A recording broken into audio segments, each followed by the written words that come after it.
లక్షల కోట్ల అప్పని యనమల రామకృష్ణుడు గారు అంటారు. ఒకరు 7 లక్షలు, ఒకరు 8 లక్షలు. అసలు మీరందరూ కూడా బాధ్యతలు గల పోస్టులలో ఉన్నవాళ్ళు, బాధ్యత గల పోస్టులు చేసిన వాళ్ళు. ఇది సమంజసమా అని అసలు ఎటువంటివి చూడండి. ఇది రుణకంఠుడు అని చెప్పేసి 10 లక్షల, మళ్ళీ ఫిగర్స్ కూడా 18, 37 లక్షలు అంటే సిస్టమ్ 10 లక్షల కోట్లు, 18 లక్షలు, 18 కోట్లు, 37 లక్షలు. ఏందండి ఇది? ఇదేంది? ఇంకోటి, రాష్ట్రానికి తెస్తున్న అప్పులన్నీ ఏమవుతున్నాయి? వీరు రిక్రూట్ గారు. నెక్స్ట్, రాబోయే సర్కారుకు బొప్పి కట్టేలా అప్పులు. ఇంకోరు, అప్పులు తెచ్చిన 7,34,00,000 కోట్లు ఏమైనాయి? మళ్ళీ వాళ్ళే అంటే వాళ్ళు కూడా డిసైడ్ చేసుకోలేకుండా ఉన్నారు. ఇప్పుడు చంద్రబాబు నాయుడు గారు ఒక మాజీ ముఖ్యమంత్రి, మాజీ ఫైనాన్స్ మినిస్టరు. ఏం బేసిస్ మీద మీరు 13 లక్షలు అంటున్నారు? యనమల రామకృష్ణుడు గారు సుదీర్ఘమైన కాలం ఫైనాన్స్ మినిస్టర్గా పనిచేశారు. ఏం బేసిస్ మీద మీరు అంటున్నారు? సరే, మిగతా వాళ్ళంటే ఫ్రెష్గా వచ్చిండొచ్చునండి, ఫ్రెషర్స్ ఎవరన్నా అట్లా చెప్పిండొచ్చు, నేను దాన్ని డిస్కౌంట్ ఇస్తున్నాను. ఇక్కడ అండి లాస్ట్ టైము నేను చెప్పడం జరిగిందనమాట. ఏమని? అవును, రాష్ట్ర పరిపాలన సక్రమంగా జరిగినాయి, ఆదాయాలు పెరిగినాయి. కానీ కోవిడ్ వలన ఎన్నో ఇబ్బందులు వచ్చినాయి. పెరగవలసినంత ఆదాయాలు పెరగలేదు. అయినా కూడా మీ పరిపాలన కంటే కూడా బాగా ఆదాయాలు పెరిగినాయి. ఇవన్నీ నేను విత్ ఫిగర్స్ ఇచ్చినాను. ఏం ఫిగర్స్ ఇచ్చినాను నేను? All figures are quoted from documents. ఏ డాక్యుమెంట్స్? కేంద్ర ప్రభుత్వానికి సంబంధించిన డాక్యుమెంట్స్ నుంచి, సిఏజీ నుంచి, ఆర్బీఐ నుంచి. మరి అదేవిధంగా నేను కోట్ చేసేదే కాకుండా పలుసార్లు తెలుగుదేశం పార్టీకి సంబంధించిన పార్లమెంట్ సభ్యులు ప్రశ్నలు వేయగా అధికారికంగా కేంద్ర ఆర్థిక శాఖ, కేంద్ర ఆర్థిక మినిస్టర్ ఆఫ్ స్టేట్ వాళ్ళు, వీళ్ళందరూ కూడా ఇవ్వడం జరిగింది పార్లమెంట్లో. అయినా కూడా 13 లక్షలు, 10 లక్షలు. ఈవెన్ మీడియా కూడా చాలా అన్యాయం అండి ఇది. అంటే ఏదైనా కానీ ఒక ఆరోపణ చేసినప్పుడు ఆ ఆరోపణ పొలిటికల్గా చేయడము, తప్పుడు ఆరోపణ చేయడం తప్పు. కానీ తప్పుడు ఆరోపణ చేసినప్పుడు మీడియా మాత్రం అది యాక్చువల్గా క్లారిఫై చేసుకొని ఇది ఫ్యాక్చువల్లా కాదా అని చూడాల్సిన బాధ్యత ఉందా లేదా? నేను చెప్పడం జరిగింది. ఏమని? ఆ 2014 నుంచి 19 పరిపాలన కంటే కూడా, చంద్రబాబు నాయుడు గారి పరిపాలన కంటే కూడా మనది చాలా బెటర్. ఏ విధంగా బెటరు? రెవెన్యూ రాబడి పెరిగింది. అదేవిధంగా అప్పు శాతము ఎంతైతే చేయడమో వాళ్ళంత శాతము చేయలేదు. వివిధ ఇండికేటర్స్తో పాటు చెప్పడం జరిగింది. అయితే ఉండవలసినంత రాబడి ఇంకా రాలేదు. ఎందుకంటే కోవిడ్ వలన ఉన్న ఖర్చుల కంటే కూడా ఎక్కువ చేయాల్సి వచ్చింది కోవిడ్ వలన. అందుకని ఆర్థిక ఇబ్బందులు వచ్చినాయి. అందువలన కొన్ని డిలేస్ జరిగినాయి అనేది నేను ఓపెన్గా ఒప్పుకున్నాను. అది ఇప్పుడు ఏం చెప్తారు చూడండి. ఏది 13 లక్షలని ఆయన అంటాడు, 10 లక్షలని ఈయన అంటాడు. ఇంకోరు వచ్చేసి ఇప్పుడు ఆ 10 లక్షలు కూడా ఎట్లా అంటున్నారు? ఇక్కడ చూడండి. ఇది ఒకవైపు ఏమో 3,76,000 కోట్లు మొత్తం బహిరంగ రుణాలు, 8,256 కొత్త ఉదయ్ రుణాలు, 9,765 కోట్లు ఇంకా నాబార్డ్ రుణాలు. ఇట్లా చెప్పుకుంటూ వస్తే అవన్నీ లెక్కేస్తే యాక్చువల్గా పైన ఇవన్నీ లెక్కేస్తే 1, 2, 3, 4, 5, 6, 7, 8, 9 ఇవన్నీ కూడా రుణకంఠుడు అని పెట్టిన దాంట్లో లెక్కేస్తే 7,68,641 కోట్లు వస్తాయి అంతే. మళ్ళీ 10 లక్షల కోట్లు ఎక్కడి నుంచి వచ్చింది? కింద మళ్ళీ ఫైన్ ప్రింట్లో రాస్తారు. మళ్ళీ 6,602, 32,000 ఇవన్నీ ఏంటివి? పెండింగ్ బిల్లులు 1,70,000. ఎవరు చెప్పారండి 1,70,000 ఉందని? అంటే ఏం బేసిస్ మీద, ఏ ఆధారంగా చెప్తున్నారు 1,70,000 కోట్లని? అసలు ఎంత అన్యాయంగా అంటే డిపాజిట్లు ఇతర మొత్తాలు 28,286, ప్రావిడెంట్ ఫండ్ నుంచి 32,200. ఎవరు చెప్పారండి ఇవన్నీ? అంటే మీరు ఏం బేసిస్ మీద మాట్లాడుతున్నారు? ఇవన్నీ టోటల్ చేసేది తప్పుడు, ఇది ఇచ్చేది. ఇప్పుడు వాస్తవానికి ఒకవేళ మీ ప్రకారంగా లెక్కేసుకున్నా కూడా మీరేమన్నారు? 3,76,000 మామూలుగా ఎస్డిఎల్స్ అన్నారు. 3,76,000 మొత్తము బహిరంగ రుణాలంటే దాంట్లో 2,64,451 కోటి మే 2019కి లేదండి. అంటే 3,76,000 కోట్లలో పాత 2019 నాటికి అది లేదా? అదేవిధంగా ఉదయ్ బాండ్స్ 8,256. ఉదయ్ బాండ్స్ 2016 సంవత్సరంలో కాదండి తీసుకునేది. అదేవిధంగా loans from government of India 33,118. ఇవన్నీ కూడా EAP externally aided projects. EAP projects అన్నీ కూడా పాత ప్రభుత్వంలో కూడా తీసుకోలేదండి. Non guarantee loans power sector 95,000 కోట్లు, అందులో 69,596 కోట్లు మే 2019 నాటికే లేదా?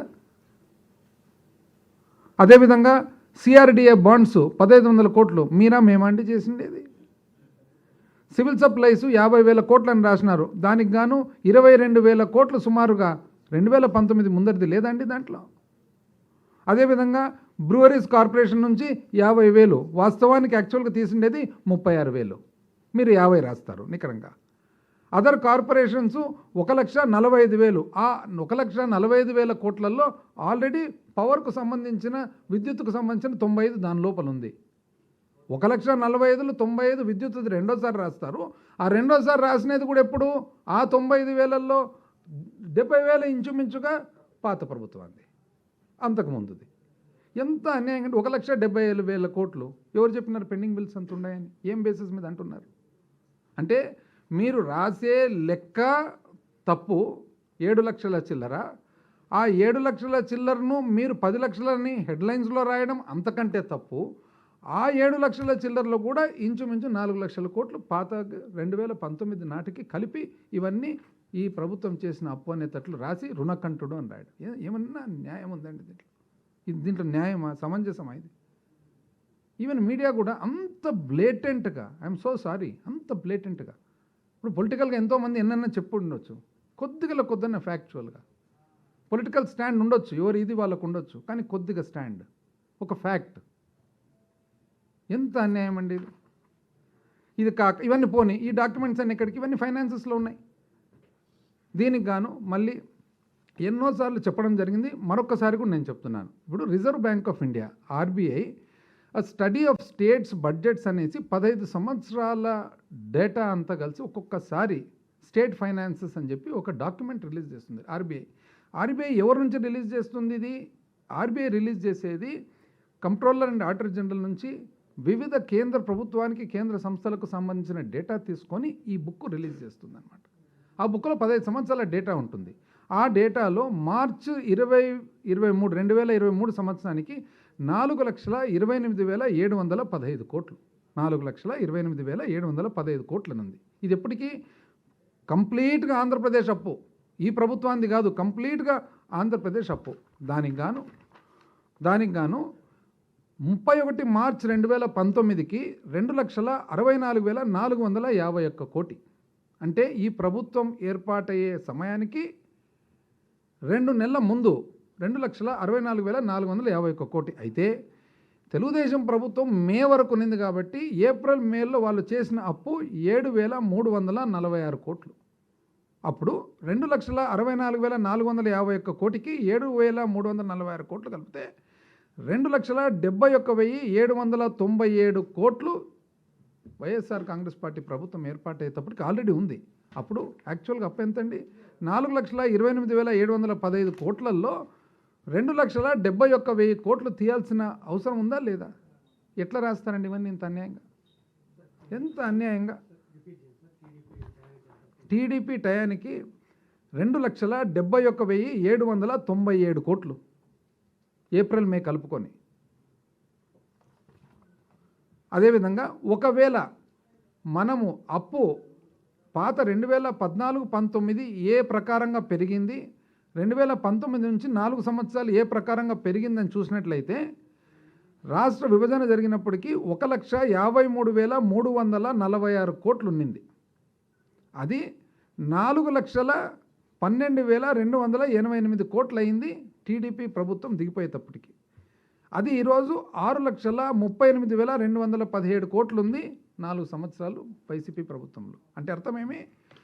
5 సంవత్సరాల టీడీపీ ప్రభుత్వంలో వార్షిక వృద్ధి రేటు సంవత్సరం మీద సంవత్సరం అప్పు 21.8, అంటే ఇంచుమించు 22% పెరిగింది. ఈ ప్రభుత్వం వచ్చిన తర్వాత కేవలం 12% పెరిగింది. పాత ప్రభుత్వం 22% సంవత్సరం మీద సంవత్సరం పెరిగితే ఈ ప్రభుత్వం 12% మాత్రమే పెరిగింది. ఏది కోవిడ్ పెట్టుకొని. ఎంత అన్యాయంగా చూడండి చెప్తుండేది అసలు. మరి ఇంకేమంటారంటే మీరు చెప్పకుండా ఇది చేస్తున్నారు కార్పొరేషన్ల పేరు మీద. ఎట్లా చేస్తారండి? పబ్లిక్ సెక్టర్ అండర్టేకింగ్స్, వాళ్ళకు అకౌంట్స్, బుక్స్, సబ్మిషన్స్ ఇవన్నీ ఉంటాయి. ఏది కూడా లెజిస్లేచర్ ఏం చేస్తామంటే మేము ఎంత అప్పు ఏం చేసినారు ప్రభుత్వం అని చెప్పేసి ఫార్మ్ D4లో బడ్జెట్ డాక్యుమెంట్లో ఫార్మ్ D4లో ప్రజెంట్ చేస్తాం ప్రతి సంవత్సరం. చూసుకోవచ్చు ఎవరైనా కానీ, పబ్లిక్ డాక్యుమెంట్ ఫార్మ్ D4. ఆ తర్వాత వాల్యూమ్ 5 5వ వాల్యూమ్లో మరి అన్ని డీటెయిల్స్ ఇస్తాం. ఏమా డీటెయిల్స్? గవర్నమెంట్ గ్యారంటీలు ఎంత ఇచ్చింది, అసలు అప్పు ఎంత ఉంది, సెక్యూరిటీస్ ఎంత ఇచ్చినాం అనేది వాల్యూమ్ 5లో ఖచ్చితంగా ప్రజెంట్ చేయడం జరుగుతుంది. ఇది పార్ట్ ఆఫ్ ద గవర్నమెంట్. అసలు ఒక పబ్లిక్ సెక్టర్ అండర్టేకింగ్ ఏదైనా ప్రభుత్వ రంగ సంస్థ ఏదైనా చేయాలంటే ఫైనాన్షియల్ ఇన్స్టిట్యూషన్స్ ఎక్కడి నుంచి అప్పు చేయగలుగుతుందండి? అంటే ఇంటింటికి మీతో నాతో తీసుకుంటుందా అప్పు? ఫైనాన్షియల్ ఇన్స్టిట్యూషన్స్ నుంచి తీసుకోవాలా? బ్యాంకులు ఆటోమేటిక్గా బ్యాంకు బుక్స్లో ఉంటుంది, PSU బుక్స్లో ఉంటాయి.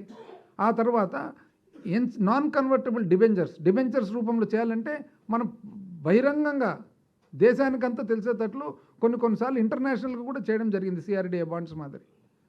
మళ్ళీ ఇవన్నీ కూడా ఏ విధంగా దాచిపెట్టేదానికి వీలవుతుంది? కనకమేడల రవీంద్ర ప్రొఫెసర్ వాళ్ళ కుమార్ గారు వాళ్ళ MP గారు అడిగినారు. ఒకసారి అడిగితే minister of state for finance very క్లియర్గా రిప్లై ఇచ్చినారు. కానీ అది మాత్రం రాయరు, అది చెప్పరు, దాన్ని మాత్రం దాచిపెడతారు. అసలు విననట్లు ఉంటారనమాట. ఇవన్నీ ఎక్కడి నుంచి వచ్చినాయి? ఇవన్నీ కూడా అంటే RBIకి తెలియకుండా, CAGకి తెలియకుండా, బ్యాంకులకు తెలియకుండా, ఫైనాన్స్ మినిస్ట్రీకి తెలియకుండా, ఎవరికి తెలియకుండా దాచిపెట్టి అప్పులు చేసేదానికి వీలవుతుందండి? ఎంత అన్యాయంగా ఇది చేస్తున్నారు. బ్రూవరీస్ కార్పొరేషన్ మీద చేయడం జరిగింది. ఖచ్చితంగా అది చట్టం చేసినాం. చట్టం చేసి ఇంతకుముందు ఏదైతే మత్తు పానీయాల మీద సిండికేట్లు అయ్యి అందరూ అంగళ్ళు షాప్స్ సంపాదిస్తున్నారో ఆ సిండికేట్లు కాకుండా ఆ ప్రీమియం ఏదైతే ఉందో ఆ ప్రీమియం తీసి దాన్ని ARET అని చెప్పి ప్రత్యేక పన్నుగా పెట్టి ఆ ప్రత్యేక పన్నుగా వచ్చిన డబ్బులు కేవలం 4 స్కీములకు వాడడం జరుగుతుంది. రైతులకు, మహిళలకు, విద్యకు అని చెప్పి చట్టం చేయడం జరిగింది. అంటే ఒక బీర్ సీసా ఒకవేళ 200 రూపాయలకు అమ్ముతుంటే బయట ప్రైవేటు షాప్స్ ఏవైతే ఉన్నాయో తెలుగుదేశం ప్రభుత్వంలో 20 రూపాయలు, 30 రూపాయలు ప్రీమియంకి అమ్మేవాళ్ళు ఆ ఊర్లో ఉండే వాళ్ళందరూ కలిసి.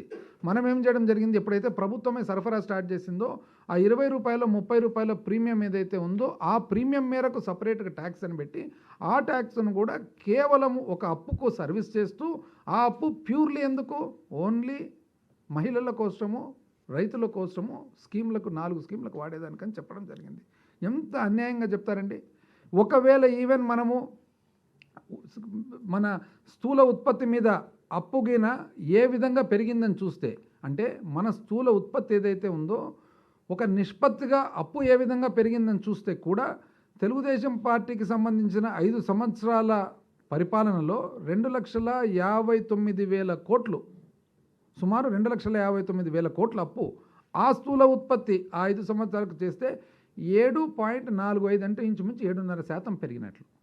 ఈ 4 సంవత్సరాల్లో వైసీపీ ప్రభుత్వం వచ్చిన తర్వాత సుమారు 2,26,000 కోట్లు ఈ 4 సంవత్సరాల స్థూల ఉత్పత్తి మీద నిష్పత్తిగా తీసుకుంటే 5.2%. ఎవరు ఎక్కువ చేసినట్లండి అప్పు? ఎంత అన్యాయంగా, అసలు అవాస్తవాలు, అన్యాయంగా, అసలు చాలా very very sad, very sorry. అసలు CRDA బాండ్లు అంట చాలా అసలు పెద్ద ఇదంట 10.3% కండి చేసిండేది. అదే ఏపీ మన బ్రూవరీస్ కార్పొరేషన్ మనం చేసిన డిబెంచర్స్ ఎంతకండి మనం చేసిండేది? మన ఇష్యూ వచ్చేసి ఓన్లీ 9.6%, వాళ్ళకంటే ఇంచుమించు 1% తక్కువ. అయినా అది ఎవరు చెప్పరు. మాది బ్రహ్మాండంగా 1.5% మా CRDA బాండ్స్ ఓవర్ సబ్స్క్రైబ్ అయినాయి అంటారు. మళ్ళీ మన బివరేజెస్ బాండ్స్ 4.15 సార్లు ఓవర్ సబ్స్క్రైబ్ అయినాయి. అది ఎవరు చెప్పరు. ఎంత అన్యాయంగా చూడండి అసలు చెప్పడము. ఇంకోటి అసలు అడిగినారు కదండి వాళ్ళు, పార్లమెంట్లో అడిగినారు. పార్లమెంట్లో కనకమేడల రవీంద్ర కుమార్ గారు ఒకసారి అడిగినారు. ఏమని అడిగినారంటే, ఈజ్ ఇట్ ట్రూ దట్ 1,10,599 కోట్లు రాష్ట్ర ప్రభుత్వము మరి శాసనసభ అనుమతి లేకుండా ఖర్చు చేసిందంటే దానికి సమాధానం ఏమొచ్చింది తెలిసిన? సమాధానం ఏమొచ్చిందంటే అది కాదు కానీ 2014-15 నుంచి 18-19 అంటే తెలుగుదేశం ప్రభుత్వంలో మాత్రము అప్పుడు 1,62,000 కోట్లు శాసనసభ ఆమోదం లేకుండా చేయడం జరిగింది. అందులో 51,000 కోట్లు తర్వాత రెగ్యులరైజ్ అయిందని చెప్పి వాళ్ళకే రివర్స్కి వచ్చింది. అది ఎవరు రాయరు, ఎవరు దాని గురించి రాయరు.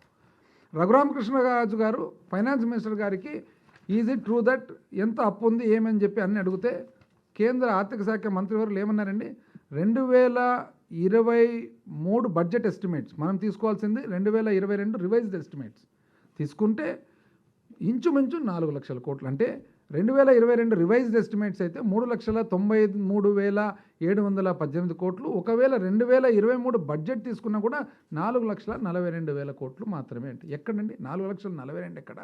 అసలు 10 లక్షలు ఎక్కడ, 7 లక్షలు ఎక్కడ, 8 లక్షలు ఎక్కడ, 13 లక్షలు ఎక్కడ? నోటికి ఏది వస్తే అది. పైగా ఆళ్ళగడ్డలో మళ్ళా చెప్తారు, ఏం మీటింగ్ అది, ఏదో ఈ కొత్త ర్యాలీ, రా కదలిరా ఒకసారి, వస్తున్నాం మీకోసం ఒకసారి, రకరకాల పేర్లు. ప్రస్తుతం రా కదలిరాలో ఏం చెప్తారంటే ఇంకోటి భవిష్యత్తు గ్యారంటీ ఏదో ఉంది, ఇంకోటి స్కీమ్ అదేదో అయిపోయింది అది. అందుకు స్థూల ఉత్పత్తి నా పరిపాలన బ్రహ్మాండంగా ఉంటుంది అంటాడు. ఆయన పరిపాలన బ్రహ్మాండంగా ఉంటే 2014-19 5 సంవత్సరాల స్థూల ఉత్పత్తి యావరేజ్ తీసుకుంటే 6,95,000 కోట్లు. 6,95,000 కోట్లు 5 సంవత్సరాల యావరేజ్ స్థూల ఉత్పత్తి. ఈ ప్రభుత్వం వచ్చిన తర్వాత 4 సంవత్సరాల స్థూల ఉత్పత్తి తీసుకుంటే యావరేజు 10,84,000 కోట్లు. ఏది ఎక్కువ అండి? ఎక్కడ 6,95,000 కోట్లు, ఎక్కడ 10,84,000 కోట్లు. కానీ బ్రహ్మాండంగా ఉంది మాది అంటారనమాట. పోనీ దానికి తగినట్లు వాళ్ళు ఏమంటారు, వెంటనే స్థూల ఉత్పత్తి పెరిగితే మళ్ళీ రెవెన్యూ కూడా పెరగాలి కదా. ఇది అందరికి వచ్చే ప్రశ్న. అది కూడా చెప్తా. ఇప్పుడు రెవెన్యూ వాస్తవానికి 1990, ఎందుకంటే ఈయన కొత్త కాదు కదా చంద్రబాబు నాయుడు గారు, పాత ముఖ్యమంత్రి, ఇంతకుముందు ఆర్థిక శాఖ మంత్రి, 40 ఇయర్స్ ఇండస్ట్రీ.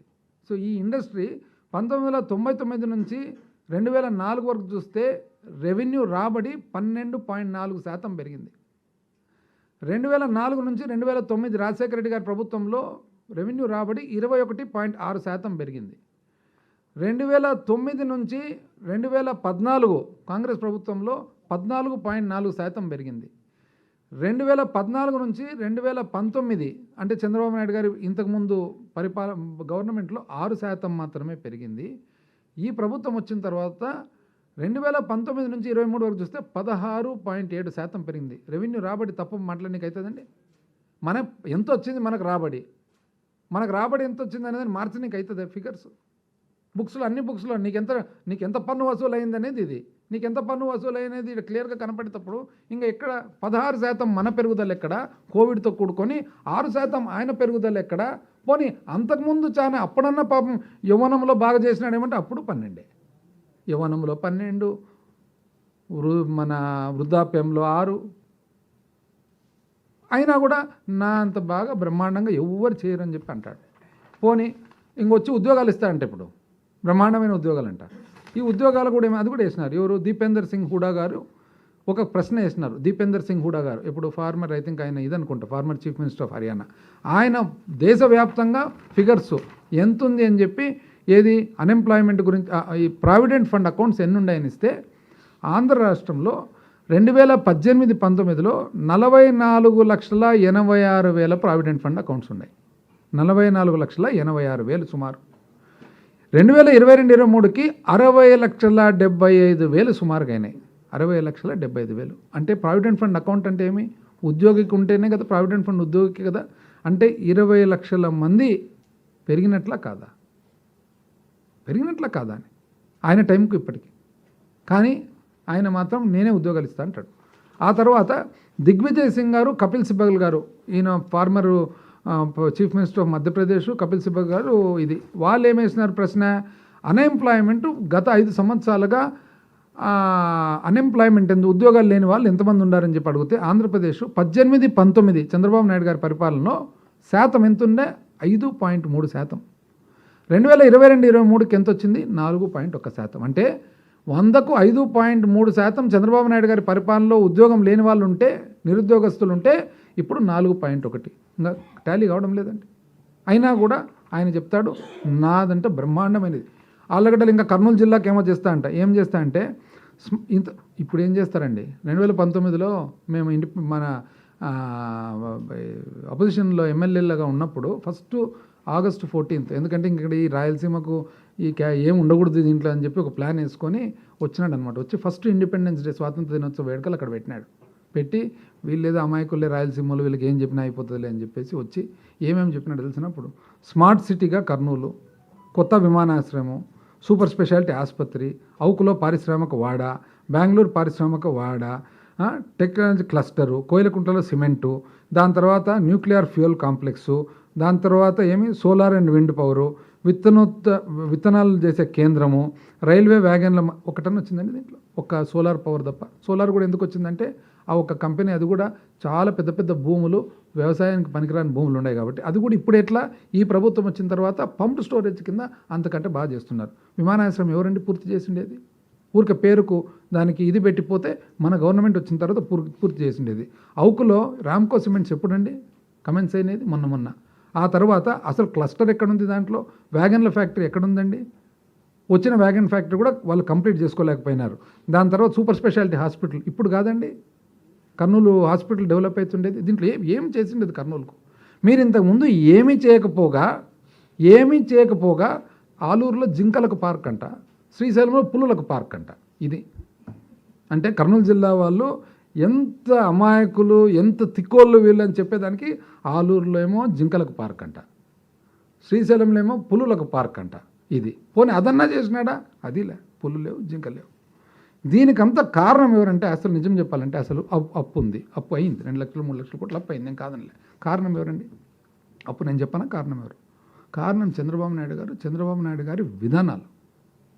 ఆయన విధానాల వలన, ఆయన రాజకీయాల వలన, ఆయన ఐడియాలజీ వలన, ఆయన సిస్టమ్ వలన ఆయన చేస్తున్న ఇవన్నీ కూడా రాష్ట్ర పరిస్థితి ఈ విధంగా ఉంది.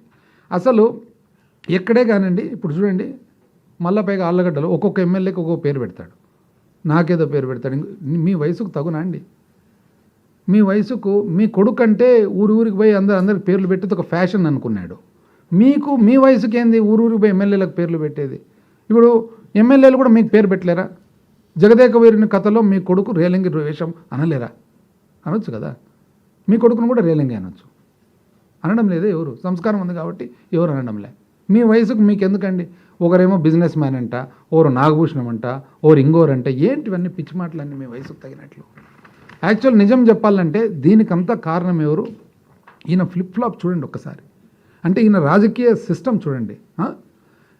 అసలు ప్రజలు నిజంగా ఏ విధంగా నమ్ముతుంటారు నాకైతే ఆశ్చర్యంగా ఉంది. ఒక్కసారి చూడండి. 1990 ఫస్ట్ కాంగ్రెస్ పార్టీలో తన రాజకీయ జీవితం స్టార్ట్ చేసినారు. ఆ తర్వాత తెలుగుదేశం పార్టీలోకి వచ్చినాడు. ఎట్లొచ్చినాడు, రామారావు గారికి ఏమైంది అనేది మనందరికీ తెలుసు. ఇంకా మళ్ళీ రిపిటేషన్ అవసరం లే. ఏ విధంగా తెలుగుదేశం పార్టీలోకి వచ్చినారు, ఏ విధంగా రామారావు గారికి ఏం చేసి వచ్చినారు అనేది కూడా మనందరికీ తెలుసు. వచ్చినాడు కదా. వచ్చిన తర్వాత ఊరుకుంటాడా? ఆయన రాజకీయ జీవితం చూద్దాం. 1996 నుంచి 98 యునైటెడ్ ఫ్రంట్లో ఉన్నాడా?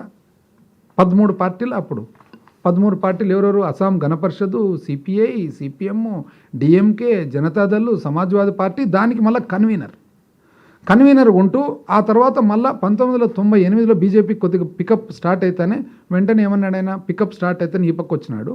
పోనీ పాత నేస్తాం కదా వీళ్ళకు, కమ్యూనిస్టులతో, వాళ్ళ గురించి ఏమన్నా అంటే ఈ దేశంలో కమ్యూనిజం లేదు, టూరిజం ఉంది అన్నాడు.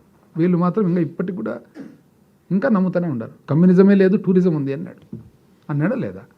1999లో బాగా అనుకూలంగా బీజేపీతో పాటు కలిసి వాజ్పేయి గారు కార్గిల్ వేవ్ మీద గెలిచినాడా? గెలిచిన తర్వాత 2001లో ఏమన్నాడు? మోడీ గారిని దింపేయాలన్నాడు. అసలు మోడీ గారిని ఏ విధంగా దింపాలి? దింపకుండా నేను దిగిపోతా అన్నాడా లేదా?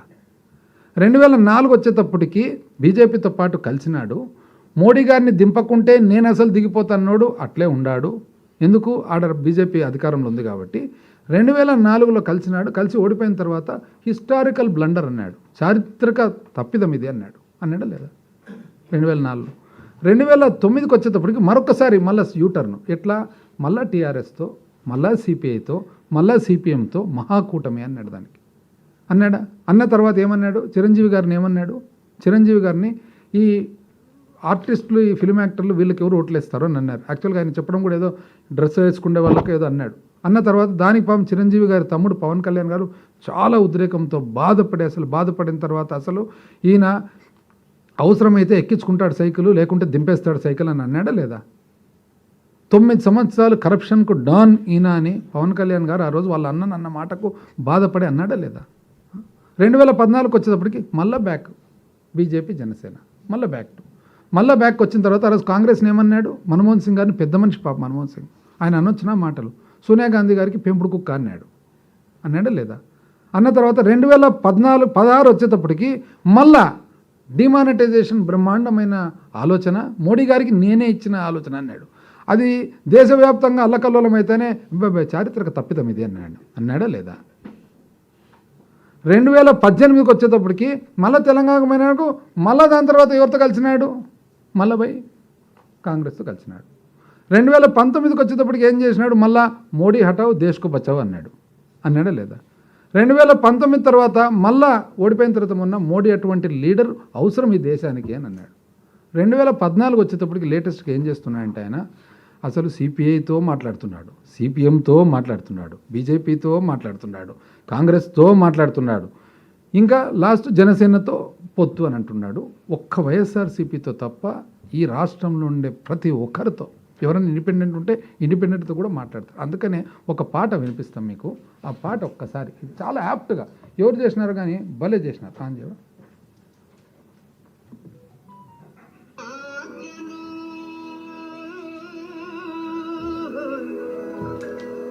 ఇది యాప్ట్.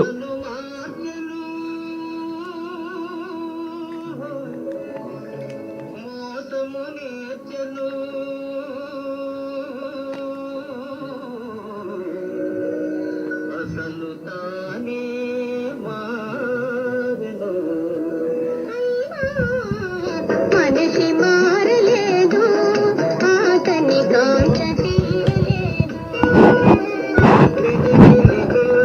హృదయములో కదలిని మిల్చిన తెలు దాచెను వేదికలెక్కెను వాదము చేసెను.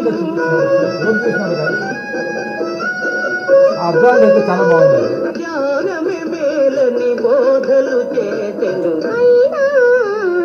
మనిషి మారలేదు ఆతని బాధ తీరలేదు. భాషను మార్చెను మోసమునే తెలు తలలే మార్చెను. అయినా మనిషి మారలేదు ఆతని కాంక్ష తీరలేదు. ఎంత చక్కగా తీసినారు చూడండి. ఇది ఈరోజు ఎందుకు ఈ పరిస్థితికి ఉందంటే, ఈరోజు రాష్ట్రము ఎందుకు ఈ పరిస్థితికి వచ్చింది అప్పులంటే ఇది మెయిన్. ఇప్పుడు చూడండి, ఇది కాక ఆయన ఫ్లిప్ ఫ్లాప్ అనేది ఎట్లుందనేది ఒక్కసారి చూద్దాం. ఈయన మనసులో మాట అని ఒక బుక్ రాసినాడు, అందరికీ తెలుసు కదా. మంచి ప్రాయంలో ఉన్నప్పుడు చాలామంది పెద్ద పెద్ద మేధావులతో అంతా కలిసి దాంట్లో ఏమేమి ఆయన మనసులో ఏముంది మాట. ఎందుకంటే ఈరోజు ఉద్యోగస్తులు ఆయన చెప్పేది వింటున్నారు, నిరుద్యోగస్తులు ఆయన చెప్పేది వింటున్నారు, అడపా రైతులను టెంప్ట్ చేస్తున్నాడు. కానీ ఆయన మనసులో ఏముంది మాట అనేది ఒకసారి చూద్దాం. ఏమన్నాడు ఆయన? Page number 117. మనకు అవసరమైన దానికంటే ఎక్కువ మందిని పనిలో పెట్టుకుంటున్నాం. ఇది బాగా ప్రభుత్వ ఉద్యోగులందరూ బాగా వినాలి. ఇది చాలామంది అసలు మర్చిపోయేదానికి ఉంది. దాని తర్వాత 119 పేజు. ఎన్టీ రామారావు గారు ముఖ్యమంత్రిగా అధికారంలోకి వచ్చి మళ్ళీ ₹2 చేశారు. నేను అధికారంలోకి వచ్చిన తర్వాత ఈ ఖర్చు భరించరానిదిగా భావించి మళ్ళీ ₹3.5గా ధరను పెంచాను. సబ్సిడీ ఇవ్వడము పులి మీద సవారీ లాంటిది. వాస్తవం ఏమంటే సబ్సిడీ వల్ల రాజకీయ ప్రయోజనాలు నష్టపోతాయి. ₹2 కిలో బియ్యం ఇచ్చి కూడా 1989 ఎన్నికల్లో ఎన్టీ రామారావు గారి తెలుగుదేశం ప్రభుత్వం ఓడిపోయింది. కొంత ధర పెంచినప్పటికీ సబ్సిడీని కొనసాగించిన కాంగ్రెస్ ప్రభుత్వం 1994 ఎన్నికల్లోనూ ఓడిపోయింది. నెక్స్ట్, రైతులు వినాలి. ఇది రైతులకు విద్యుత్తు, సాగునీరు, ఎరువులతో సబ్సిడీ ఇచ్చిన ప్రభుత్వాలన్నీ కూడా ఇతర రాష్ట్రాల్లో ఇదే పరిస్థితిని ఎదుర్కొంటున్నాయి. ఇవాళ రైతులకు ఉచిత విద్యుత్తునిస్తున్న రాష్ట్రాలు కొన్ని దేశంలో ఉన్నాయి. రైతులకు ఉచిత విద్యుత్ ఇస్తామని వాగ్దానం చేసిన అకాలీదళ్ ప్రభుత్వం లోక్సభ ఎన్నికల్లో పరాజయం పాలైంది.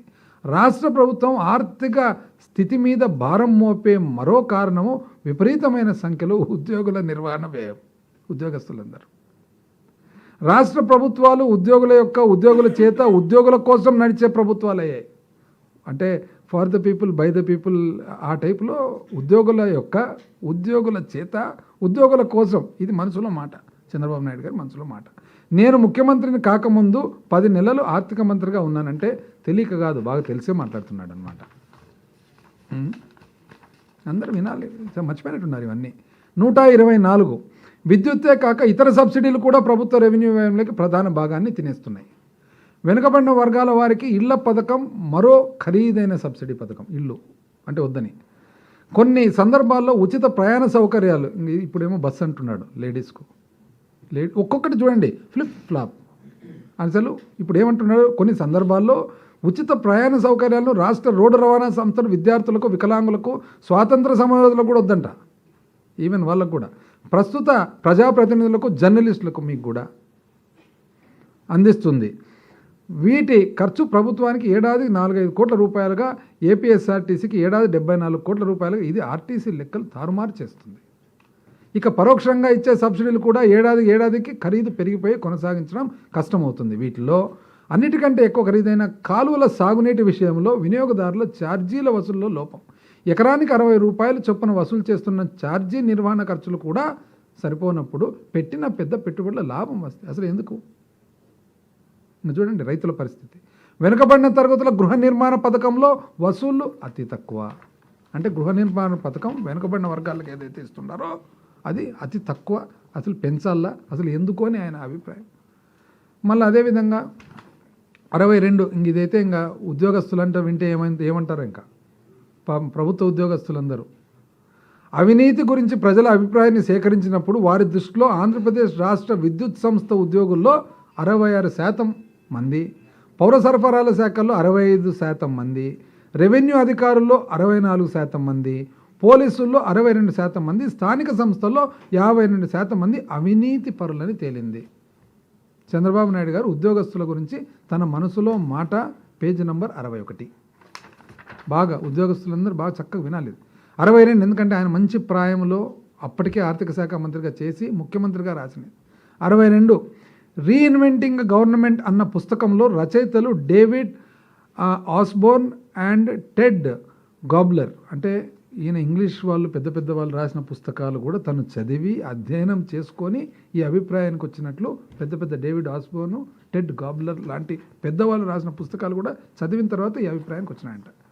ప్రభుత్వ ఉద్యోగుల జీతభత్యాలు, పెన్షన్లు పెరుగుదల ప్రభుత్వం అప్పుల వల్ల చిక్కుకుపోయే పరిస్థితి దారితీసింది. జీతభత్యాల బిల్లు పెరుగుదల, రెవెన్యూ లోటు పెరుగుదల వల్ల ఈ లోటును అడ్డుకోవడానికి అప్పులు చేయక తప్పదు. ఈ అప్పులు వడ్డీలు మరిన్ని అప్పులకు దారితీస్తాయి. ఇదొక విషఫలం. కోశాగార సమతుల్యాన్ని నిలబెట్టడానికి ఎస్టాబ్లిష్మెంట్ ఖర్చులను తగ్గించాలని అవసరం ఎంతో ఉంది. అంటే ఇప్పుడు మీరేమో అప్పులు చేస్తారు, ఏ కారణం వల్లనే అంటున్నారు.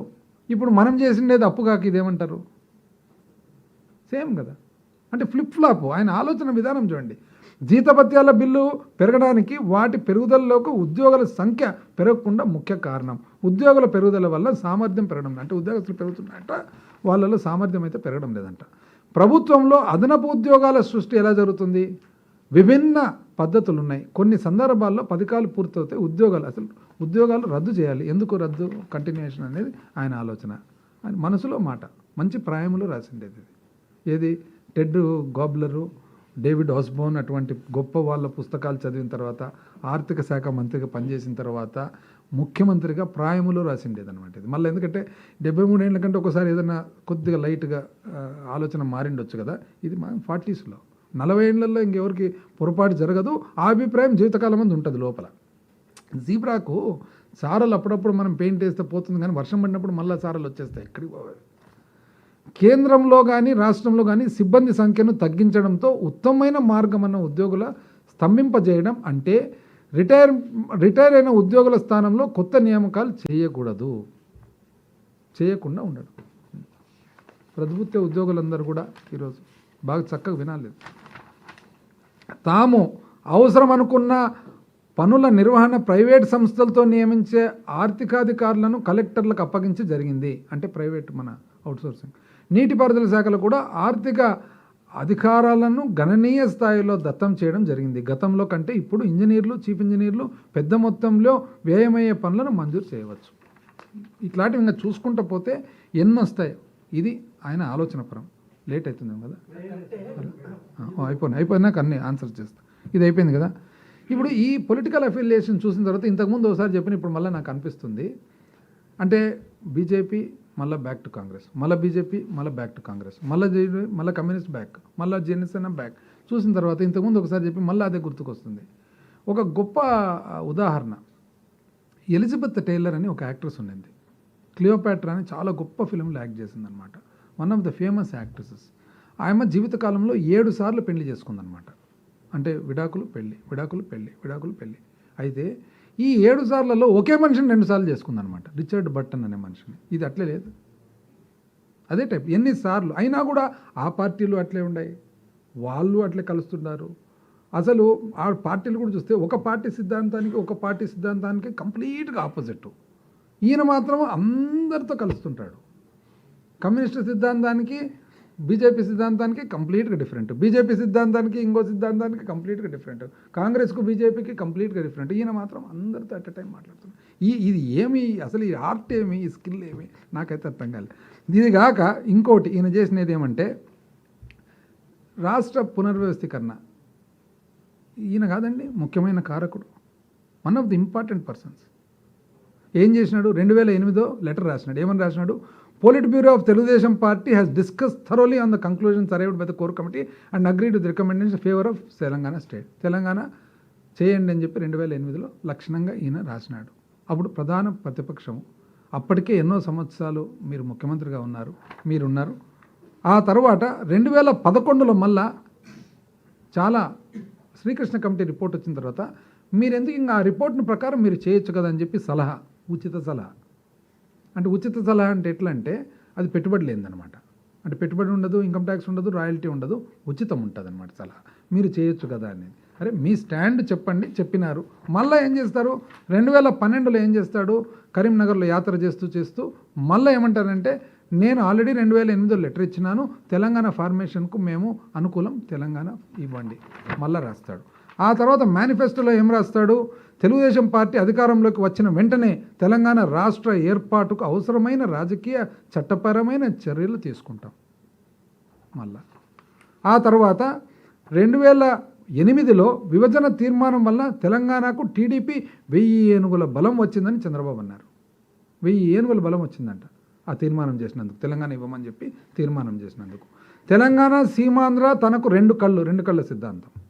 ఆ తర్వాత 2 కళ్ళు ఉంటే 2 రాష్ట్రాలని చంద్రబాబు చెప్పాడు. రాష్ట్రం విడిపోతే తెలుగుదేశం పార్టీ జాతీయ పార్టీ అవుతుంది. అంటే రాష్ట్రం విడిపోతే తెలుగుదేశం పార్టీ జాతీయ పార్టీ అవుతుంది. ఇది 2 కళ్ళ సిద్ధాంతం. అందుకని అప్పుడు కేసీఆర్ ఏమన్నారంటే అసలు నాకు అర్థమే కావడం లేదు, ప్రజలు ఇంత అమాయకులా అన్నాడు కేసీఆర్. ఎందుకంటే అదే తెలుగుదేశం పార్టీ ఆఫీస్ బంజారా హిల్స్లో అదే షామియానాలు, అదే సర్వలు, అదే అండాలు సమైక్యాంధ్ర మూమెంట్కి వస్తాయి. అదే తెలుగుదేశం పార్టీ ఆఫీస్ నుంచి అదే షామియానాలు, అదే అండాలు, అదే సర్వలు, అదే ప్లేట్లు తెలంగాణ మూమెంట్కి వస్తాయి. ఏంది ఇది అసలు, ఏ విధంగా ఈయన అసలు ఇది చేయగలుగుతున్నాడు. ప్రెస్ కూడా ఎంత మోస్తుంది అసలు, ఎంత బ్యూటిఫుల్గా, నాకైతే ఆశ్చర్యంగా. నాకు ఇది చూస్తే ఏమైపోతుందంటే ఒకసారి ఇండియా పాకిస్తాను క్రికెట్ మ్యాచ్ జరుగుతుండే అప్పట్లో, బాగా మొదటి నుంచి మనకి ఎక్కువ ఇది కదా జరిగేటప్పుడు. అప్పట్లో ఇమ్రాన్ ఖాన్ నుండి నాకు ఒక్క కపిల్ దేవ్, ఒక గవాస్కర్ ఉంటే నేను ప్రపంచంలో ఏ టీంనైనా జయించగలుగుతాను అన్నాడు అనమాట. అంటే దాని గురించి కామెంట్స్ గవాస్కర్ని అడిగినారు, మీ కామెంట్స్ ఏమంటే నాకు 2 పాకిస్తాన్ అంపైర్లు ఉంటే ఏ టీంనైనా జయించగలుగుతాను. అట్లా ఈ అదృష్టంతో ఈ ప్రసగిన ఉన్నట్టే కదా ఇంకా ఎంతో జయించుండొచ్చు, ఎంత అదృష్టవంతుడని. ఆ తర్వాత ఆయన చేసినది ఇంకా నెక్స్ట్ ఇంకోసారి పెట్టుకుందామా, ఇంకా చాలా ఉందండి సబ్జెక్ట్. ఇప్పుడు మళ్ళీ అంతకంటే అయిపోయాయి, పర్వాలేదా. సో ఆ తర్వాత ఈరోజు ఏమంటాడంటే అసలు అప్పు అంటాడు.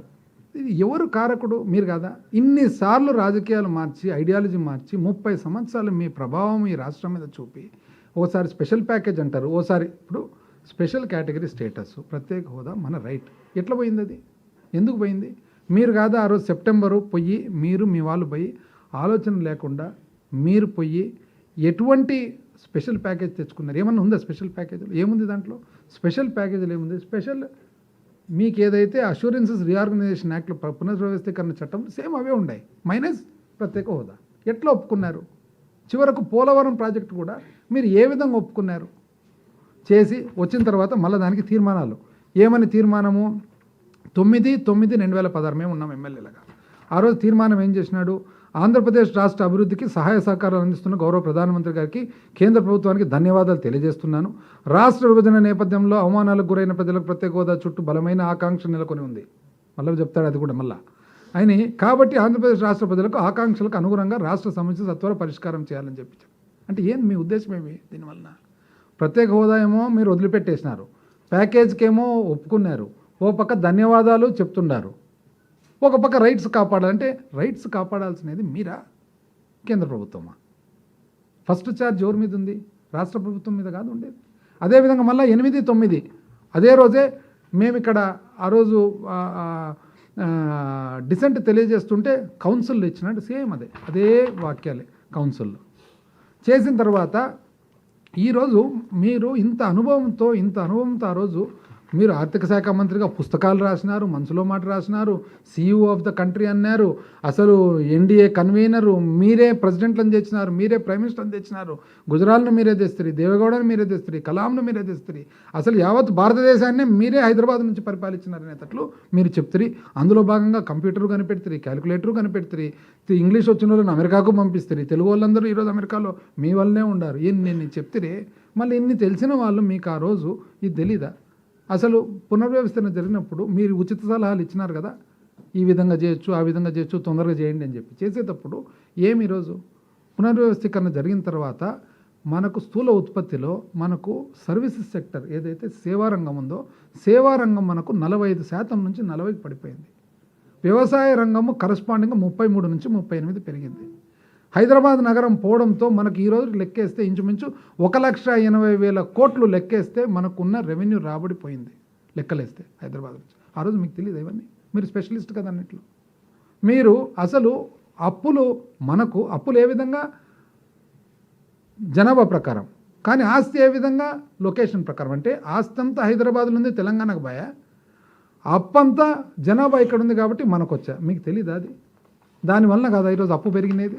ఆ తర్వాత కనీసము మీరు విద్యుత్తులు ఏం చేసినారు? మీరు విద్యుత్తుకు వచ్చేటప్పటికి ఆంధ్రప్రదేశ్కు 46%, ఎందుకంటే అక్కడ మళ్ళా ఓన్లీ కన్జంప్షన్ వాడకం, తెలంగాణకేమో 54%, ఎందుకు వాడకం.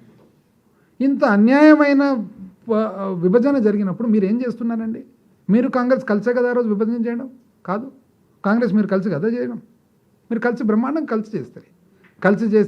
మీ ఏకైక ధ్యేయమేమి జగన్మోహన్ రెడ్డి గారిని ఇబ్బంది పెట్టాలని, అది సాధించుకుంటారు, కలిసి చేస్తారు. ఈ విధంగా చేసుకుంటూ పోతే అసలు దానికి కనీసము ఆస్తులు ఒక పద్ధతి ఉందే. పోనీ విభజన జరిగిన తర్వాత మీరేం సాధించినారు అది కూడా చూద్దాం. సాధించినది ఒకటి, అసలు మీరు ప్రత్యేక హోదాన వదిలిపెడతారు, ప్రత్యేక ప్యాకేజా మీరు సాధించలేకపోతారు. ప్రత్యేక ప్యాకేజీలో మీరు సాధించలేనిది ఇప్పుడు బ్యాక్వర్డ్ ఏరియా డెవలప్మెంట్ ఫండ్ ఉంది, అది చాలా తక్కువ 50 కోట్లు, కానీ మీరు ఒప్పుకున్న తర్వాత కనీసం అదన్నా సాధించుకున్నారా? 2014, 15, 15, 16, 16, 17 3 సంవత్సరాలు తప్పితే 2 సంవత్సరాలు మీరు తెచ్చుకోలేకపోయినారు. మీరు తెచ్చుకోలేకపోతే 17, 18, 18, 19 వెనుకబడిన ప్రాంతాలకు సంబంధించిన డబ్బులు మీరు తెచ్చుకోలేకపోతే మన ప్రభుత్వం వచ్చిన తర్వాత మనం సాధించుకున్న మాట వాస్తవమా కాదా? ఈరోజు ప్రజలకు తెలియాలి. ఇది పోలవరం ప్రాజెక్టు మీరు ఎప్పుడో 2013, 14 సంబంధించిన క్వాంటిటీసు, దానికి సంబంధించిన రేట్లకు ఒప్పుకొని ఏ విధంగా మీరు కంప్లీట్ చేయాలనుకున్నారు, ఏ విధంగా ఒప్పుకొని వచ్చినారు. ఈరోజు పోలవరం ప్రాజెక్టు పూర్తి చేసేదానికోసము మన ప్రభుత్వము మళ్ళా ముఖ్యమంత్రి గారు, ప్రధానమంత్రి గారికి ఎన్నోసార్లు విన్నవించిన తర్వాత ఒక కమిటీ వేసి ఆ కమిటీ ద్వారా ఈరోజు 14,000 కోట్లు మళ్ళీ పోలవరం పూర్తి చేసేదానికి ఈరోజు ఆమోదం ఫైనాన్స్ డిపార్ట్మెంటు క్యాబినెట్కి పంపిస్తున్న మాట వాస్తవమా కాదా? మీరు చేయలేకపోయినారా? మీరు కలిసి ఉన్నారు కదా అప్పుడు, ఎందుకు చేయలేకపోయినారు మీరు ఆ రోజు? పైగా కట్టేదానికి పోయి మీరు R&R మీరు మన రీలొకేషన్ చేయనందువలన మీరు స్పిల్వే కంప్లీట్ చేయకుండా మీరు కాఫర్ డ్యామ్లు కట్టి ఆ కాఫర్ డ్యామ్లలో మీరు 2 బొర్రలు వదిలిపెట్టినారు. ఎందుకు 2 బొర్రలు వదిలిపెట్టినారు? పైన ఊర్లను ఇంకా కదిలీలే కాబట్టి. ఈరోజు సడన్గా గోదావరి ఫ్లడ్ వచ్చి ఆ బొర్రలు వదిలిపెట్టిన చోట నీళ్లు స్వర్లింగ్ యాక్షన్ వలన డ్యామేజ్ అయితే, ఆ డ్యామేజ్ వలన లేట్ అయితే ఆ లేట్ మళ్ళీ మాన్యత మీద మోపాలని చెప్పి చూస్తున్నారు. ఎంత అన్యాయం అండి. మీరు రెవెన్యూ డెఫిసిట్ గ్రాంట్ మళ్ళీ మీరు దాంట్లో కలిసి ఉన్నారు కదా, కలిసి మీరు 2 మినిస్టర్లు మీరు అక్కడ ఉన్నారు, అక్కడ మినిస్టర్లు ఇక్కడ ఉన్నారు, మీరు అయినా కూడా రెవెన్యూ డెఫిసిట్ గ్రాంట్ మీరు తెచ్చుకోలేకపోతే 12,000 కోట్లు రెవెన్యూ డెఫిసిట్ గ్రాంటు ఏదైతే ఉందో అది మన ముఖ్యమంత్రి గారు ప్రధానమంత్రి గారిని ఎన్నోసార్లు విన్నవించిన తర్వాత 12,000 కోట్లు తెచ్చుకున్న మాట వాస్తవమా కాదా? మీరు ఏం సాధించగలిగినారని అసలు మీరు పునర్వ్యవస్థీకరణ చట్టంలో ఉండేది ఏమి? మనకు దుగిరాజపట్నం పోర్టు నీతి ఆయోగ్ వాళ్ళు ఇది కట్టేదానికి ఫీజిబిలిటీ లేదు, వీలు పడదంటే ఈరోజు పట్టుదలతో మన రాష్ట్ర ప్రభుత్వం రామాయపట్నం పోర్టు స్టార్ట్ చేసి రామాయపట్నం పోర్టు 2,650 కోట్ల వ్యయంతో స్టార్ట్ చేస్తే ఈ రోజుకి 1,130 కోట్ల పని పూర్తయినది వాస్తవమా కాదా? ఈరోజు కడప స్టీల్ ప్లాంట్ మీరు ఎలక్షన్లకు 4 రోజుల ముందర ఫౌండేషన్ వేస్తే ఈరోజు కడప స్టీల్ ప్లాంట్ కోసము ప్రభుత్వం కట్టేది ఇబ్బందిగా ఉంటే ప్రైవేట్ సంస్థ జేఎస్డబ్ల్యూతో పాటు జిందాల్ వాళ్ళతో పాటు కలిపి ఈరోజు జిందాల్ వాళ్ళు ఆల్రెడీ ఒప్పందం చేసుకొని ఫస్ట్ ఫేజ్లో 1 మిలియన్ టన్స్ 1 మిలియన్ టన్నులు సంవత్సరానికి 3,300 కోట్లు, రెండో ఫేజ్లో ఇంకొక 1 మిలియన్ టన్నులు 5,500 కోట్లతో పాటు ఈరోజు జేఎస్డబ్ల్యూఏపీ స్టీల్స్ అని చెప్పి ఒక సపరేట్గా స్పెషల్ పర్పస్ వెహికల్ పెట్టిన మాట వాస్తవమా కాదా? పవర్ సెక్టర్కి పోతే తెలంగాణకు మీరు ఉన్న టైంలో తెలంగాణకు పవర్ సప్లై చేసినారు. పవర్ సప్లై చేస్తే వాళ్ళు బిల్లు కట్టలేదు. వాళ్ళు బిల్లులు కట్టకుండా ఉంటే మీరు ఆర్డర్ తెచ్చుకోకుంటే తెలంగాణ వాళ్ళతో మనము ఆంధ్రప్రదేశ్ రాష్ట్ర ప్రభుత్వం మన ప్రభుత్వం వచ్చిన తర్వాత పోరాడి కేంద్ర ప్రభుత్వం నుంచి ఇంచుమించు 7,000 కోట్లు దాదాపు 6,700 కోట్లకు 3,442 కోట్లు అసలు 3,315 కోట్లు వడ్డీ మనకు కట్టాలని చెప్పి ఆర్డర్ తెచ్చుకున్న మాట వాస్తవమా కాదా? ఆర్డర్ తెచ్చుకున్న తర్వాత సబ్సిక్వెంట్గా వాళ్ళు కోర్టుకు పోయి అది కోర్టు పరమైంది. కానీ మీరు కనీసం ఆర్డర్ అయినా తెచ్చుకున్నారా? సివిల్ సప్లైస్ తెలంగాణ వాళ్ళకు మనకు కలిసి ఉంటే కలిసి ఉన్న సివిల్ సప్లైస్లో 600 కోట్లు తెలంగాణ వాళ్ళు బకాయిలు కట్టకుండా ఉంటే బ్యాంక్ అకౌంట్ ఫ్రీజ్ అయింటే ఎస్బీఐ కోంపల్లిలో Andhra Pradesh civil supplies corporation account freeze అయింటే తెలంగాణ వాళ్ళతో డబ్బులు కట్టించిన ఈరోజు అకౌంట్ డీఫ్రీజ్ అయ్యి మనం మళ్ళీ మన వాటా తెచ్చుకునే స్టేజ్లో ఉండేది వాస్తవమా కాదా? ఏం సాధించినారు కాబట్టి ఈరోజు మీరు వచ్చి మళ్ళీ కొత్తగా రాష్ట్రాన్ని ముందుకు తీసుకుపోతాము, సైడ్కు తీసుకుపోతాము. ఏం తీసుకుపోతారండి ముందుకు సైడ్కు? ఎన్ని కేంద్రం నుంచి ఎన్ని రోడ్లు తెచ్చుకోగలిగినాం? ఇవన్నీ కూడా సత్సంబంధాలతో మన ముఖ్యమంత్రి గారు మన రాష్ట్ర పరిస్థితిని ఎక్స్ప్లెయిన్ చేసి ప్రధానమంత్రి గారి దగ్గర తెచ్చుకున్న మాట వాస్తవమా కాదు? అన్నీ తెచ్చుకుంటేనేమో మీరు కుమ్మక్కు అంటారు, తెచ్చుకోకుంటేనేమో మీ చేత కాలే అంటారు. మీరు కుమ్మక్కు కాకపోతే పని చేసుకోలేకపోతే రాష్ట్రాన్ని ముందుకు తీసుకోలేకపోతే మీరు మాట్లాడతారు ఈరోజు వచ్చి అన్యాయంగా. ఎంత అన్యాయమైన మాటలండి. దయచేసి ప్రజలందరూ కూడా ఇవన్నీ కూడా గమనించాలి. అసలు ఎందుకు రాష్ట్రం ఈ పరిస్థితుల్లో ఉంది, ఎందుకు రాష్ట్రం ఈ అప్పుల్లో ఉందంటే దీనికి ప్రధానమైన కారకుడు నన్ను అడిగితే ప్రధానమైన కారకుడు చంద్రబాబు నాయుడు గారు అని చెప్పొచ్చు. ఎందుకంటే ఆయన పొలిటికల్ ఫిలాసఫీ, ఆయన పొలిటికల్ ఐడియాలజీ, ఆయన యాక్షన్స్, ఆయన తీసుకున్న నిర్ణయాలు అన్నీ కూడా డిటర్మెంటల్. రాష్ట్రానికి ఇబ్బంది కలిగే పరిస్థితులు తెచ్చి ఈరోజు ఇంత అన్యాయమైన పరిస్థితులు తెచ్చానని చెప్పి ప్రజలందరికీ కూడా చాలా సవినయంగా ప్రజలందరికీ కూడా నేను తెలియజేస్తాను. అధికారంలో రాగానే 1 రోజులు సీపీఎస్ రద్దు చేస్తామన్నారు. అధికారంలోకి వచ్చిన తర్వాత అది రద్దు చేస్తే కనుక బడ్జెట్ నుంచి మించిపోతుంది, భారం భరించామని మీకే ప్రకటించారు. నేను ఒకటి చెప్పానండి. తర్వాత మెగా డిఎస్ చేస్తామన్నారు. 5 ఏళ్ళు అయిపోయింది, ఏం లేదు అధికారంలో రావాలి. మద్య నిషేధం చేస్తామన్నారు. ఇప్పుడు అదే డ్యూరేషన్ మీద లోన్ తీసుకుని 3 స్కీములు అమలు చేస్తామన్నారు. ఎన్నికల ముందు 25 ఎంపీలు ఇస్తే ప్రత్యేక హోదా తీసుకొస్తామన్నారు. దాని మీద లేదు. తర్వాత ప్రైవేట్కి మినరల్స్ మైనర్ మినరల్స్ వసూలు ట్యాక్స్ బాధ్యత ప్రైవేట్ వాళ్ళకి అప్పచెప్పారు. అది మీకు తెలుసు, అది ఆరోపణ ఒకటి ఉంది. తెలంగాణలో కాంగ్రెస్లో ఉన్న మంత్రి కంపెనీకే ఇచ్చారు. మీరు ఇవన్నీ ఎలా సమర్థించుకుంటారు? నేను ఒకటి చెప్పానండి. ఇప్పుడు ప్రాబ్లం ఏమంటే పరిపాలనలో 100 పనులలో 98 పనులు జరిగినది 98 ఏమాత్రం మీరు ఎవ్వరు కూడా దాన్ని గమనించడం లేదు. 1, 2 ఏదన్నా కానీ ఒకవేళ లేట్ అయినది కానీ జరిగేదానికి ఇబ్బంది కలిగినది కానీ దాన్ని మాత్రం హైలైట్ చేస్తారు. వేల కిలోమీటర్ల రోడ్లు వేస్తే దాని గురించి ఒక్క చోట చెప్పరు. ఎక్కడో ఒక చోట ఒక గుంతుంటే మాత్రం గుంతను మాత్రం హైలైట్ చేస్తారు. ఈరోజు సిపిఎస్ గురించి ఒక నిర్ణయం తీసుకోవడం జరిగింది. జీపీఎస్ అనే విధానం వచ్చింది.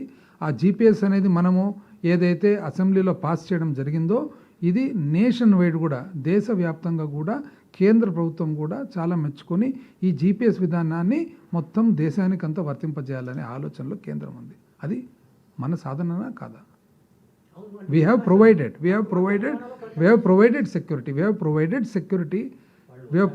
security in a way. నేను ఒకటి చెప్తాను చూడండి. ఒకటి చెప్తాను చూడండి. నేను అందుకని చెప్పేది, ఇప్పుడు 100 పనులలో 99 పనులు చేసినప్పుడు ఒకటి కొద్దిగా లేట్ కావడమో, ఒకటి కొద్దిగా ఇది కావడమో ఉన్నప్పుడు మీరు దాన్ని మాత్రమే హైలైట్ చేయాలని చూస్తున్నారు తప్ప జరిగిన మంచి గురించి ఏ ఒక్కరు కూడా మీరు దాన్ని ఒప్పుకోవడం లేదు, దాన్ని చెప్పడం లేదు. ఏదండి? ఏ వర్గానికి? ఆ వర్గానికి న్యాయం జరగాల కాబట్టే, న్యాయం జరగాలనే ఆలోచన ఉంది కాబట్టే జీపీఎస్ అనే విధానం తీసుకురావడం జరిగింది. జీపీఎస్ ఏ విధంగా తీసుకురావడం జరిగింది? 50% అనేది ఒక సెక్యూరిటీగా ఇవ్వడం జరిగింది. ఏ విధంగా సెక్యూరిటీ ఇవ్వడం జరిగింది? సెక్యూరిటీ చట్టపరంగా ఇవ్వడం జరిగింది. చట్టపరంగా ఇవ్వడం జరిగింది.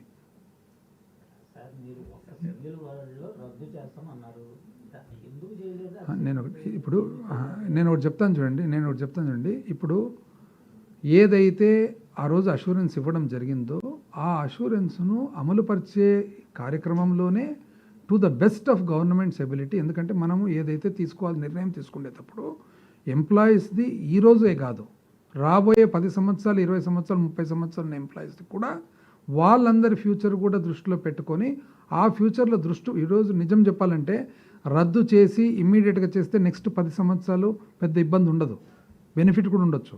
10 సంవత్సరాల తర్వాత మొత్తం కుప్పకూలిపోతుంది. కాబట్టే ప్రపంచవ్యాప్తంగా కూడా ఓపీఎస్ అనే విధానము అందరూ డిస్పోజ్ చేసినారనమాట. డిస్పోజ్ చేసి వాళ్ళు ఏ విధానికి కాంట్రిబ్యూటరీ పెన్షన్ స్కీమ్కి పోయినారు. అటు కాకుండా ఎంప్లాయీస్ ఏం చెప్తానండి. ఇప్పుడు 29 సేమ్ మీ ప్రాబ్లం అదే. 29 రాష్ట్రాల్లో 28ని చూడరు, ఒకటి చూస్తారు. ఇప్పుడు నేను ఒకటి చెప్తానండి. కేరళ ఇస్ లెఫ్ట్ స్టేట్ కదా, ఎందుకు కేరళ ఈరోజు వరకు చేయడం లేదు? ఎందుకు కేరళ చేయడం లేదు? లెఫ్ట్ స్టేట్ కదా. ఈరోజు వరకు కనీసం కేరళ ఎందుకు చేయడం లేదు? ఈరోజు మీరు నెక్స్ట్ రాబోయే 3-4 సంవత్సరాల లోపల మీరు ఏ విధంగా 3-4 సంవత్సరాల లోపల అనౌన్స్ చేసిన స్టేట్స్ పరిస్థితి ఎట్లుంటుందో చూడండి. ఎక్కడే కానీ దాంట్లో కదలిక ఉందా అనేది మీరే గమనిస్తారు. ఇది రాష్ట్రము నెక్స్ట్ 10, 20, 30 సంవత్సరాలు ఉత్తరోత్తర రాబోయే కాలం అందరి భవిష్యత్తు, రేపొద్దున రాబోయే పిల్లలు, ఇప్పుడు ఎవరైతే ఎంప్లాయీస్ ఉన్నారో వాళ్ళ పిల్లల భవిష్యత్తు కూడా దృష్టి పెట్టుకొని జీపీఎస్ ద్వారా 50% ఈరోజు వాళ్ళకి సెక్యూరిటీ ఉంది. అది చట్టపరంగా సెక్యూరిటీ ఇవ్వడం జరుగుతుంది. దీనివలన కేంద్ర ప్రభుత్వం కూడా ఈ మోడల్ చాలా మంచి మోడల్ అని చెప్పి ఎంటైర్ కంట్రీకి టేకప్ చేయాలని ఆలోచనలు ఉన్నారు. నిరుద్యోగులకి డిఎస్ చేస్తామని కానీ ప్రతి జనవరి జాబ్ క్యాలెండర్ ఇస్తామని ప్రకటన చేశారు. జాబ్ క్యాలెండర్ ఇచ్చింది ఒక సంవత్సరం ఇప్పుడు దాదాపు 1,60,000 ఇంచుమించు 1,00,000 చిల్లర మంది ఈరోజు ఉద్యోగాలు వచ్చినారు. పోయిన గత సంవత్సరానికి సంబంధించిన ఉద్యోగాలు, ఈ సంవత్సరానికి సంబంధించిన ఉద్యోగాలు లెక్కేస్తే ఏమన్నా కనీసం పొంతనన్ను ఉందా? కనీసము 1/20 ఉందా? 20వ భాగం మనసులో మాట చదువుతుంది కదా, అసలు వద్దంటాడు ఆయన. అసలు ఉద్యోగాలే వద్దంటాడు ఆయన. ఇప్పుడు కనీసము ఎంతమందికి ఉద్యోగాలు ఇవ్వడం, అసలు ఒక్క హెల్త్ డిపార్ట్మెంట్లో ఎంతమందికి అండి ఇచ్చిండేది ఉద్యోగాలు? వేల సంఖ్యలో హెల్త్ డిపార్ట్మెంట్లో, వేల ఆసుపత్రులలో వేల మంది డాక్టర్లు, వేల ఇది ఎక్కడే కానీ వేకెన్సీ ఉండకూడదని. సెక్రటేరియట్లో ఎంతమంది? అవన్నీ గవర్నమెంట్ ఉద్యోగాలే కదా, అవన్నీ గవర్నమెంట్ ఉద్యోగాలు కాదా? అవి గవర్నమెంట్ ఉద్యోగాలే కదా. అది ఆయన అయితే మేనిఫెస్టోకు ఆయన మనసులో మాటకు చాలా తేడా ఉంటుంది. అది ఇంతకుముందు కూడా చెప్పినాడు కదా బృతి. ఇదే మొదటిసారి కాదు కదా బృతి. ఇప్పుడు ఏదైతే మనము పేదవాళ్ళకు అమ్మఒడి ఇస్తే ఆయనేమో ఇది తప్పు, మీరు వేస్ట్ చేస్తున్నారు అననే. పేదవాళ్ళకు పెన్షన్ ఇస్తే వేస్ట్ చేస్తున్నారు అనే మనసులో మాటల్లోనేమో ఇవన్నీ అసలు 2 రూపాయలు బియ్యం ఇవ్వడం కూడా తప్పనే. కానీ ఆయన మాత్రం అనౌన్స్మెంట్ చేస్తారు. పబ్లిక్ ఏ మేరకు నమ్ముతారు అనేది పబ్లిక్ చూసుకోవాలి. ఇది నమ్మకమైన మాటనే. దీనికి యాక్చువల్గా వాస్తవాన్ని నేను చెప్తా. ఇట్లా ఎయిర్పోర్ట్లలో, రైల్వే స్టేషన్లలో తెలుగుదేశం వాళ్ళు, ఇతర పార్టీ వాళ్ళు కూడా మాకు కలుస్తుంటారు కదా. నేను రోజు అడిగితే, మేము స్కీములు చేసేటప్పుడేమో మీ వల్ల కాదు, మీ చేత కాదు, మీ వల్ల కాదు, మీ చేత కాదు అని అంటే, మీరు అనౌన్స్ చేస్తున్నారు కదా, అది ఎట్లా అంటే మీకు మాకు అదే తేడా అండి. అంటే ఏమా తేడా అంటే, మీ లీడరు, ఇది వాస్తవానికి జరిగింది, పేర్లు చెప్తే బాగుండదు, ఆయన ఏమన్నా అంటే వాళ్ళు గ్రూపు, మీ లీడర్ ఏదైనా చెప్తే చేయాలంటాడు, మా లీడర్ కూడా చెప్తాడు, దాటేసుకుంటాడు. ఇది నమ్మకం. Thank you.